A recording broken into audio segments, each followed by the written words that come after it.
Okay, we're back. We're back on the record.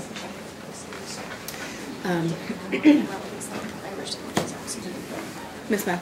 Your Honor, since we do have an alternate, and since there is one person available, who won't be sitting on the jury that makes the decision, we do ask that it be the juror who came up to inform us after the trial had started, actually just today, that she knows one of the witnesses. That was Officer Brown.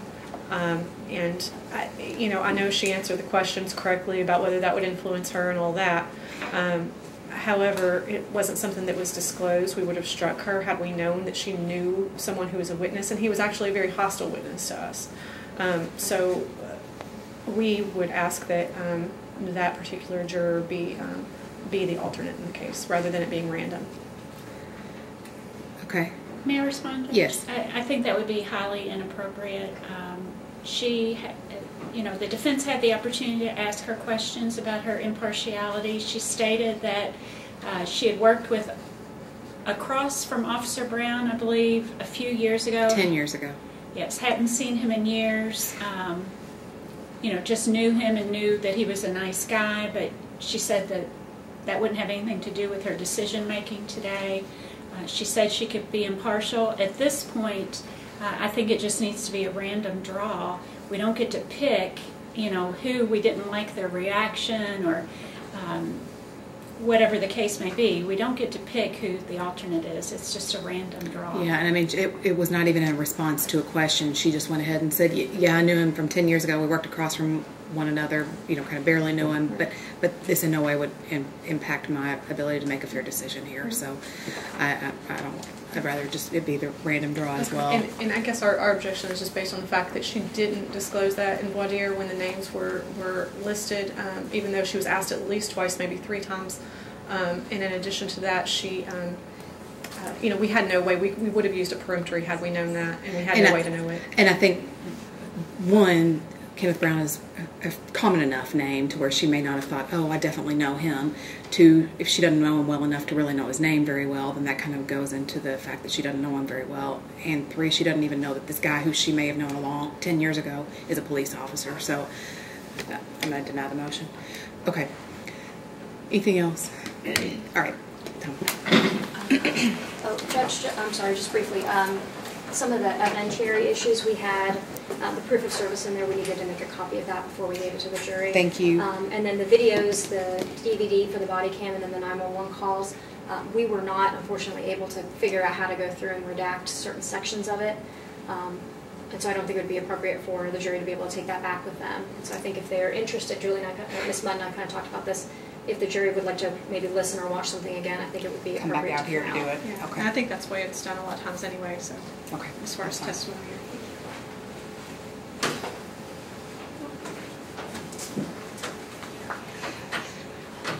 Okay. Do you all have your copies? Yes. Yes.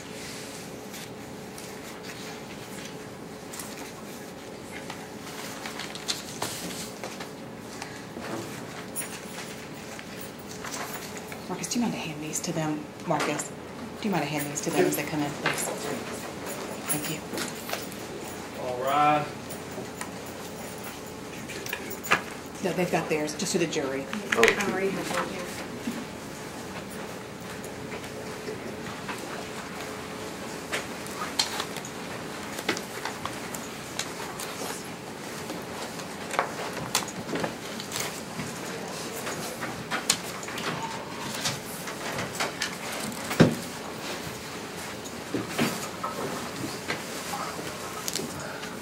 All right, you may be seated. Thank you. All right, the sheriff's going to hand you your copy of the jury instructions. I've got the original here. I'll sign it, and then when you go back, when you're released to deliberate, you'll take this one and you'll leave your copy in the chairs. And so if there's anything that you want to write down about the jury instructions, make sure that you write it on your yellow pad, because you'll be able to take those yellow notes back with you, but you won't be able to take your copy of the jury instructions. Okay? Sign this before I forget.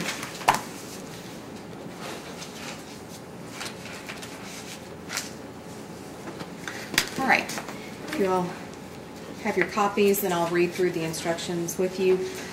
In the case of Commonwealth versus Edward Clack, jury instructions. Under the evidence presented to you in this case, you may find the defendant, Edward Clack, not guilty, or you may find him guilty of the following offenses. 1. Assault in the 4th degree, domestic violence, minor injury, or harassment or physical contact, and or violation of a Kentucky Emergency Protective Order or domestic violence order. Instruction number 1, assault, 4th degree, domestic violence, minor injury. You will find the defendant guilty of assault in 4th degree, domestic violence, minor injury under this instruction if and only if you believe from the evidence beyond a reasonable doubt all of the following. That in this county on October 16, 2016, the defendant caused physical injury to the victim, Angel Patrick, by pulling her hair, slamming her to the wall, and throwing her to the floor, causing pain to the victim's head. And that in so doing, the defendant was acting intentionally. C, that in doing so, he was not privileged to act in self-protection. If you find the defendant guilty under this instruction, you shall fix the punishment at confinement in the county jail for a period not to exceed 12 months, at a fine not to exceed $500, or at both confinement and fine in your discretion. Instruction 1A, self-protection.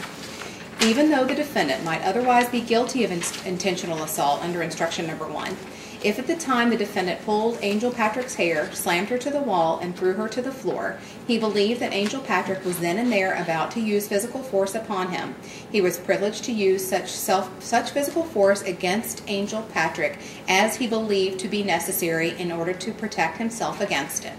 Instruction number 2, harassment with physical contact. If you do not find the defendant guilty under instruction number 1, you may find the defendant guilty of the lesser offense of harassment with physical contact under this instruction if and only if you believe from the evidence beyond a reasonable doubt all of the following. That in this county on October 16, 2016, the defendant pulled Angel Patrick's hair, slammed her to the wall, and pushed her to the floor, and that in so doing, the defendant intended to harass, annoy, or alarm her. If you find the defendant guilty under this instruction, you shall fix his punishment at confinement in the county jail for a period not to exceed 90 days, at a fine not to exceed $250, or at both confinement and fine in your discretion. Instruction number 3, violation of a Kentucky Protective Order. You find the defendant guilty of violation of a Kentucky Protective Order under this instruction if you believe from the evidence beyond a reasonable doubt that on or about October 17, 2017, is it 2016? Yes. Okay. Sorry. I'll just handwrite that in there so it should be, that's a typo. 2016, in Jefferson County, Kentucky, the defendant intentionally violated the provisions of the protective order by going to 4401 LaSalle Avenue, Louisville, Kentucky, and confronting the victim, Angel Patrick. If you find the defendant guilty under this instruction, you shall fix his punishment at confinement in the county jail for a period not to exceed 365 days, or at a fine not to exceed $500, or at both confinement and fine in your discretion. Instruction number 4, definitions. Intentionally. A person acts intentionally with respect to a result or to conduct when his conscious objective is to cause that result or to engage in that conduct. Physical injury means substantial physical pain or any impairment of physical condition. Instruction number 5, presumption of innocence. The law presumes a defendant to be not guilty of a crime, and the criminal complaint shall not be considered as evidence or as having any weight against him. You shall find the defendant not guilty unless you are satisfied from the evidence alone and beyond a reasonable doubt that he is guilty. If upon the whole case you have a reasonable doubt that the defendant is guilty, you shall find him not guilty. Instruction number 6, unanimous verdict. The verdict of the jury must be in writing, must be unanimous, and must be signed by one of you as foreperson. Verdict under instruction number 1. Not guilty. We, the jury, find the defendant not guilty under instruction number 1 and signed by the foreperson. Or confinement only. We, the jury, find the defendant we, the jury, find the defendant guilty under instruction number 1 and fix his punishment at confinement in the county jail for a period not to exceed 12 months. Fine only. We, the jury, find the defendant guilty under instruction number 1 and fix his punishment at a fine not to exceed $500 in your discretion. or confinement and fine. We, the jury, find the defendant guilty under instruction number 1 and fix his punishment at confinement in the county jail for a period not to exceed 12 months and at a fine of no more than $500 in your discretion. Verdicts under instruction number 2. Not guilty. We, the jury, find the defendant not guilty under instruction number 2. Or confinement only. We, the jury, find the defendant guilty under instruction number 1 and fix his punishment at confinement in the county jail for a period not to exceed 90 days. Or fine only. We, the jury, find the defendant guilty under instruction number 2 and fix his punishment at a fine not to exceed $250. Or confinement and fine. We, the jury, find the defendant guilty under instruction number 2 and fix his punishment at confinement in the county jail for a period not to exceed 90 days, and a fine not to exceed $250. Verdict under instruction number 3. Not guilty. We, the jury, find the defendant not guilty under instruction number 3. Or confinement only. We, the jury, find the defendant guilty under instruction number 3 and fix his punishment at confinement in the county jail for a period not to exceed 12 months. Or fine only. We, the jury, find the defendant guilty under instruction number 3 and fix his punishment at a fine not to exceed $500. Or confinement and fine. We, the jury, find the defendant guilty under instruction number 3 and fix his punishment at confinement in the county jail for a period not to exceed 12 months for a fine not to exceed $500 at your discretion. Right, and with that, then the court turns it over to Ms. Mudd on behalf of Mr. Clack for closing argument.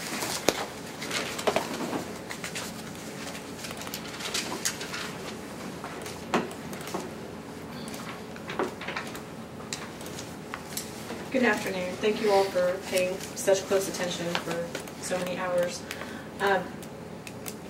Ladies and gentlemen, there are instances of domestic violence out there. There are black eyes, there are broken bones, there are bruises, but that's not what we have here. What we have here is not an act of domestic violence on the part of Mr. Clack. I can't emphasize enough, if I may approach. Yes, ma'am. And please pay particular attention. You'll have these back there when you go to the jury room. But look at these pictures. There are no bruises. There are no scrapes. And we have a clear picture of the side of her head. You don't see any missing hair. There were no photos taken of clumps of hair. If those had been present, certainly police officers would have taken a picture of that. Her shirt is perfect. It's not dirty, it's not scraped, nothing's torn.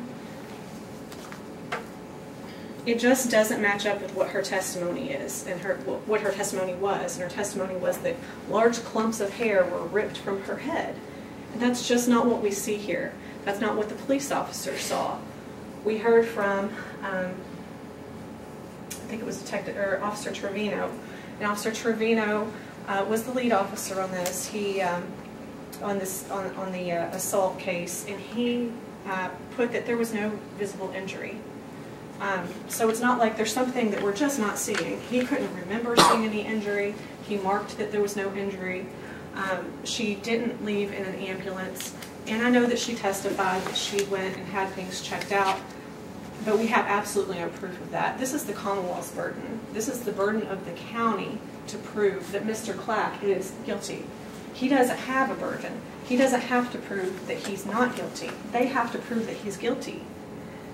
And Ms. Patrick knew this case has been going on for 2 years.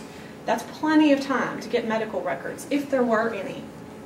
But I present to you that there were not any. But we don't have them. We can't consider them. There's been plenty of time for her to present those, and she's never presented any medical records to support that she ever went to the hospital, and she didn't go to the hospital because she knew that there was nothing wrong. She knew that it didn't happen the way that she said it happened. She knew she wasn't injured. She knew she wasn't hurt. And she made these things up because she was angry. She was angry about the way the relationship was going. She was angry at Mr. Clack because he wasn't paying attention to her. He was ignoring her calls. He was not immediately willing to get married to her. She had lots of complaints, and she told the officer about those. We don't have to take Mr. Clack's word for what her complaints were. She said to them that she doesn't get morning kisses. She doesn't get greetings when she walks through the door. She doesn't get all of these things that she wants to be present in the relationship, and I'm not faulting her for wanting those things.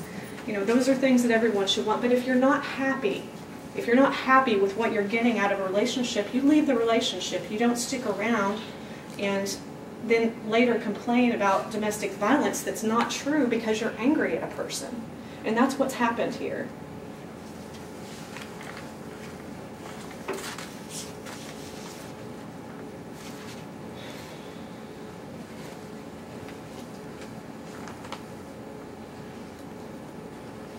Now, another thing I wanted to address, just in case anyone was concerned with these things, in her testimony, Ms. Patrick wanted to throw a hammer and a knife into the mix. She never said she was threatened with a hammer. She wasn't cut. She wasn't hit with a hammer or a knife or cut with a knife. But there was a hammer and a knife on the porch or something, and so he must have had them. There was no police officer to testify. They found a hammer or they found a knife or they saw those things. Nobody took a picture of those things. These are trained police officers. If those things existed, they would have taken pictures of them. No one but Ms. Patrick says that those things were even present.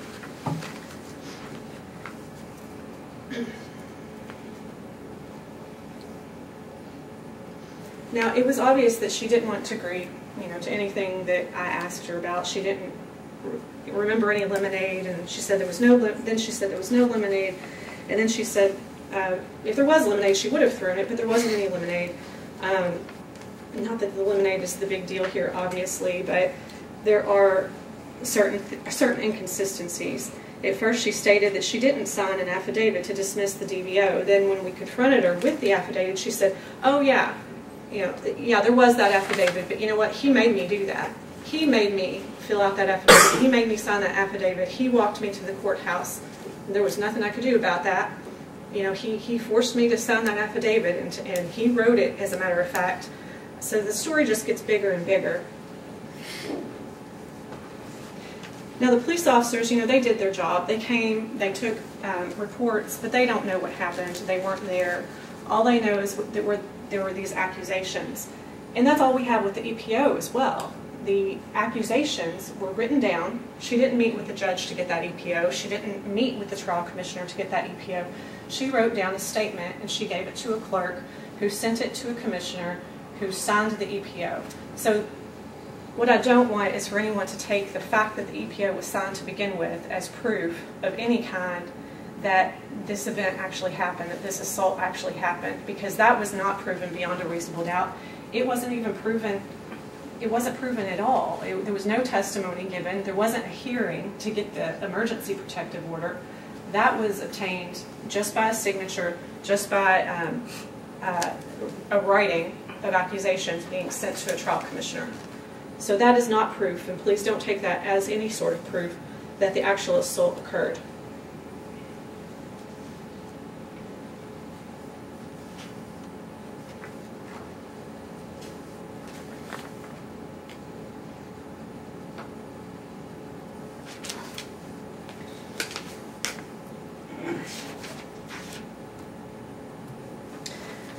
Okay, next I want to address the EPO violation, and I don't like to talk a lot about jury instructions because they're all there in front of you, but I do think that a little bit of this does need to be explained.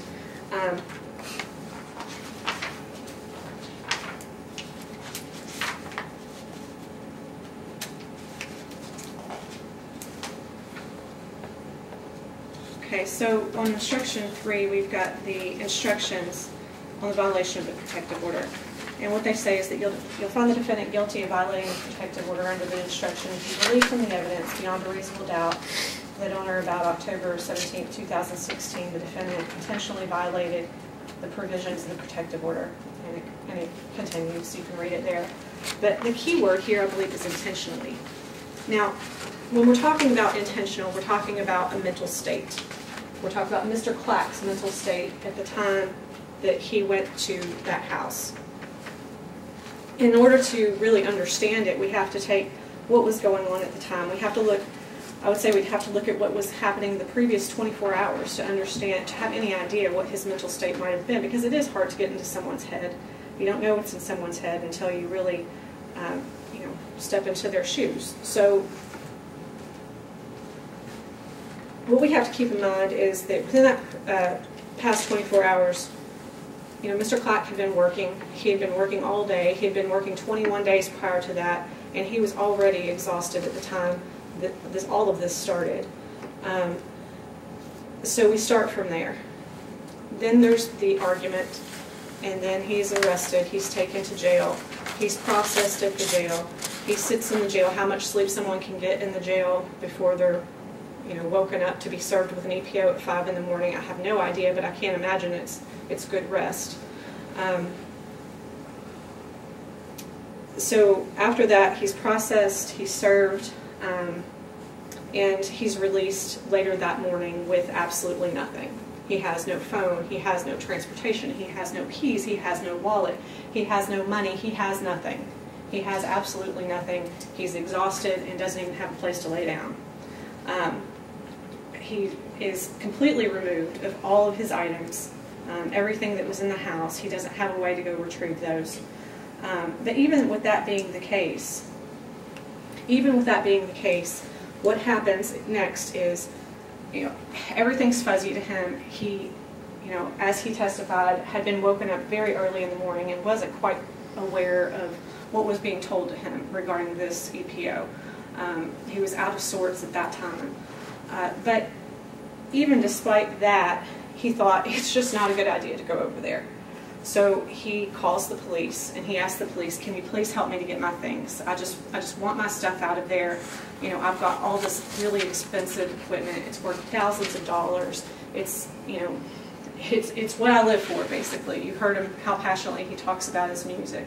Thousands of dollars worth of musical equipment.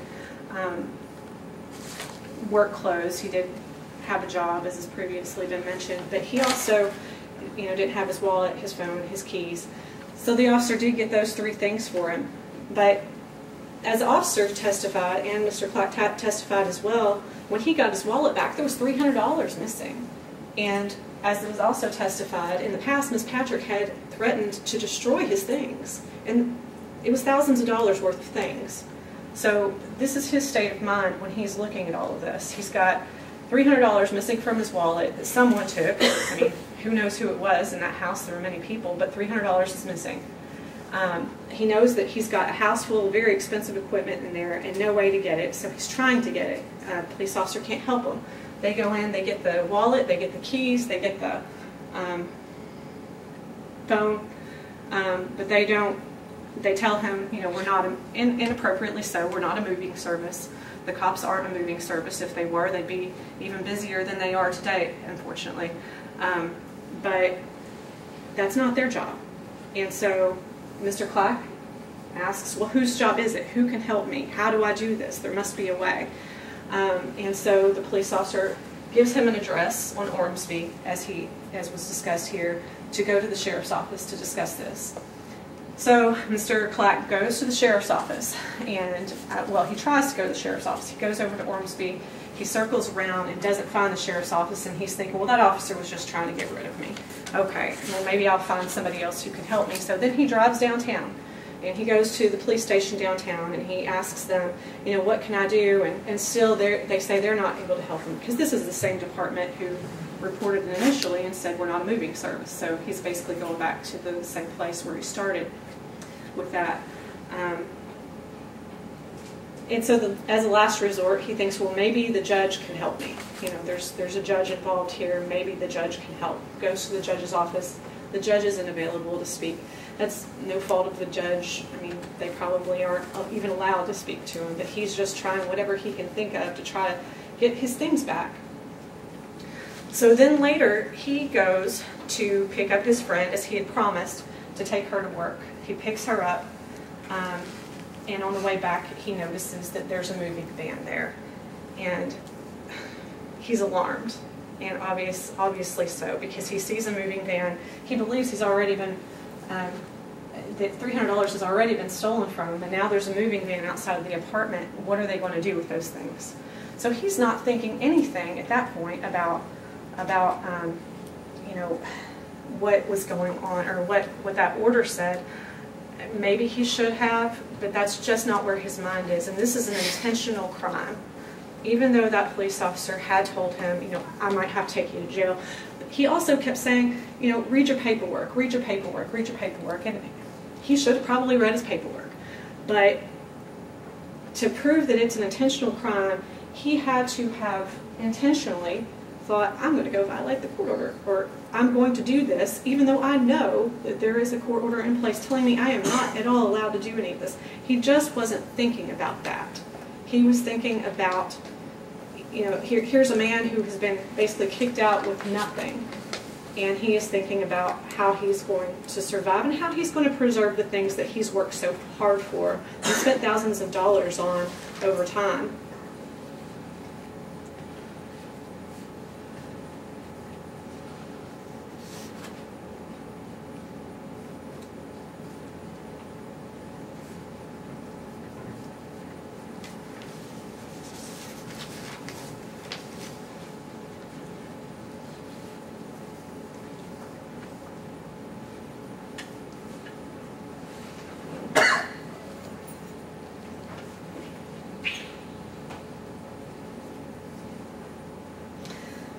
Another thing that I haven't really focused much on yet that I want to is he tried so hard to avoid this whole thing.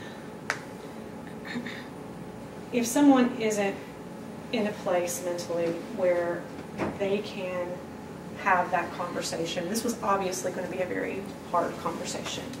She was upset, and she's testified that she was upset about a number of things. And I won't rehash those again. We've heard them. You heard them in opening. You've heard them from her mouth. You probably heard some of it from Mr. Clack. So we've heard it from the police officers. So she was upset about a number of things she wanted to discuss in the relationship.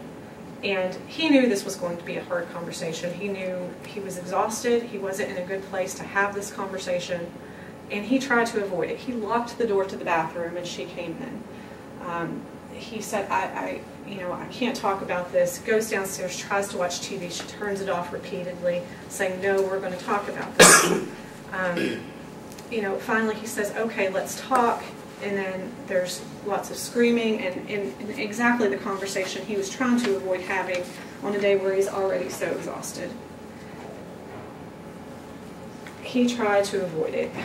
At that point, after the screaming had started, after the fighting had begun, he goes into the kitchen, thinks maybe he'll just diffuse the situation by having some lemonade himself, calming himself down a little bit, calming her down with the lemonade, and maybe it works for a minute, but not for very long, and it escalates again.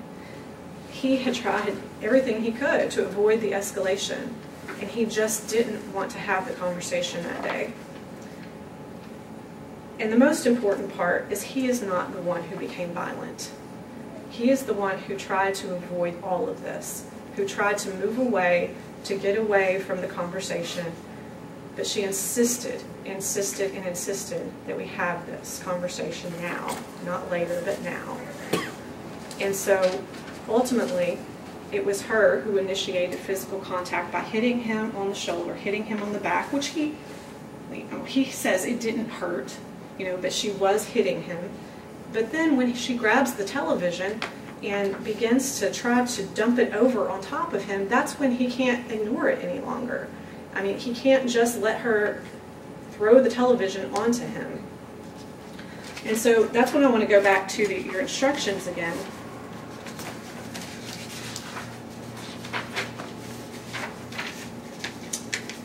And you have the instruction number 1 on 4th degree assault. A couple of things I want to point out about this. I'm going to read paragraph A, that you'll find him guilty if and only if, keep in mind it's the Commonwealth's burden to prove every single element of this. You have to believe, in order to find him guilty of assault, you have to believe that 3 things. You have to believe that he pulled her hair, that he slammed her to the wall, and that he threw her to the floor, well, 4 things, and that it caused pain to her head. That he did all of those things, and it caused pain to her head. Now, even if you believed all of that, and I don't think that there's proof that this is what actually happened, because we have pictures, we have officers that didn't see injury, so I don't think we even get this far. But if you did get this far, then you can go down further to where it says that in so doing, he was not privileged to act in self-protection. So he's not guilty, even if he did those things. He's not guilty. He was doing that in order to protect himself from that TV being toppled over on top of him while he's trying to get the cable box.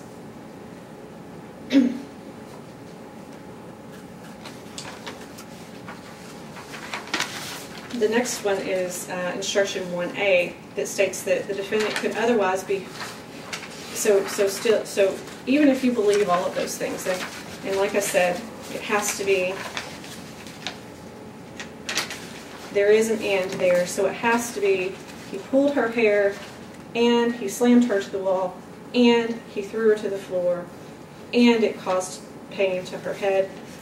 So, but even if you think that all that happened, this instruction states that even though the defendant might otherwise be guilty of intentional assault under instruction number 1, if at the time he pulled her hair, slammed her to the wall, threw her to the floor, he believed that she was then and there about to use physical force upon him.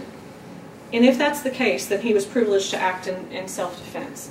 And his way, as he's explained, of trying to prevent this was to, pull her back by her hair to try to get her to stop pushing this television set over onto him. So he did the best he could under these circumstances, with someone who's following him from room to room, screaming at him, trying to avoid a conversation. It starts there, and then when it escalates, when she escalates, she makes it physical. He finally has to do something because now that it's getting to be a serious situation where there's about to be serious property damage to her own television set, we will concede, but also to his person, and perhaps even to her person, depending on what happened with that television set once it was toppled over. Now, did she set out thinking, I'm going to hurt him, I'm going to get him? Probably not, but she was just so angry. She was just so angry at him for not wanting to have this conversation and not seeming to care about the relationship the way that she cared about the relationship.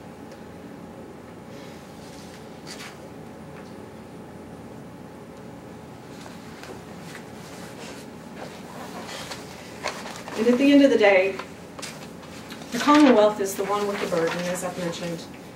Beyond a reasonable doubt, you have to believe all of those elements of all of those things.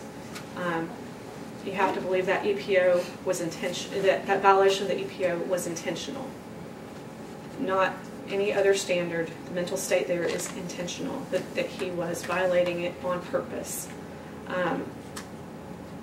With the rest of those, they have to prove all of those things.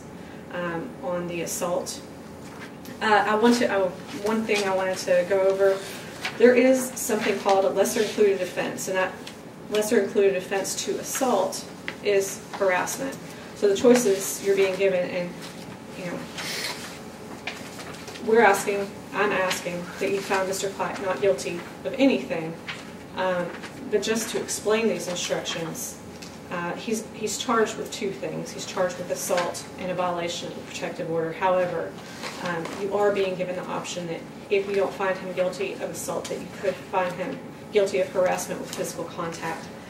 And if you did find him guilty of harassment with physical contact, that would be, or if you were considering that, they would still have to prove that he pulled her hair, that he slammed her to the wall, and he pushed her to the floor. It's an and.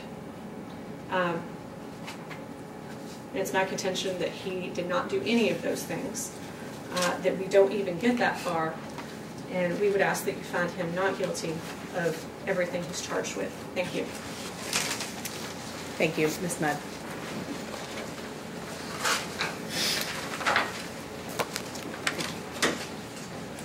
All right, on behalf of the Commonwealth, Ms. Borders.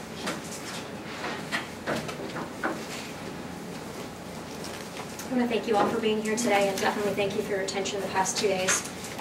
You all have the most difficult job, I think, in this trial. You have to decide what happened and what were the actual facts. But we've given you all the tools to do that. You have the evidence, you have what you've seen and what you've heard. You have the judge's instructions, which we're going to talk about a little bit more. And most importantly, you have your common sense. That's the main thing you need to rely on here. Yesterday we discussed remembering credibility and weighing people's testimony. That's going to be a big part of what you're going to have to do today during your deliberation. So I want to talk kind of briefly about Angel's testimony. You heard quite a bit from her yesterday. So certainly, you heard that there relationship was having some issues. They've been dating, they've been together for 3.5 years. She was upset, she was 3 months pregnant, she wanted to talk. But you heard from her that he did not want to. You heard from the defendant also that he did not want to. She stated that Mr. Clapp ripped her hair, pulled her by her hair, dragged her by her hair, and that she was begging him to stop. After he dropped her to the ground, he threatened to kick their baby. She ran outside, she was barefoot, she called her mother from a neighbor's house, and eventually the police were called. She testified that her hair was pulled out, that she was in pain, her head hurt, she could not lay down on it for several days, she couldn't touch it, and she immediately told the police what happened. The defendant had an opportunity to do that, and he certainly gave a statement, which we're going to talk about here in a few. Officer, there was some issue with the JC3 and the police report where, as Ms. Med pointed out, were there physical injuries documented on the report. And so on the JC3, Officer Trevino did testify that he did type in that there was hair pulled out. So that was also in the report, and the victim certainly testified to that yesterday. And I would also, there's also some issue about whether or not there was medical attention. Just to clarify on that, and Officer Trevino and the victim, I believe, clarified at the time of the incident when the report was made, she had not had received medical attention, right? And so that's why the officer on the police report said no medical attention. She went to the hospital after the police left. She went to the hospital after she filed her EPO. So after this incident occurred, Angel testified that she took an EPO. The EPO was signed. The defendant was ordered to stay away from her. And again, she went to the hospital because she was 3 months pregnant. The defendant was arrested for this assault. And again, you saw the body cam, you heard his statements. That was his opportunity to tell his story. He has had a year and a half, almost 2 years May to... we approach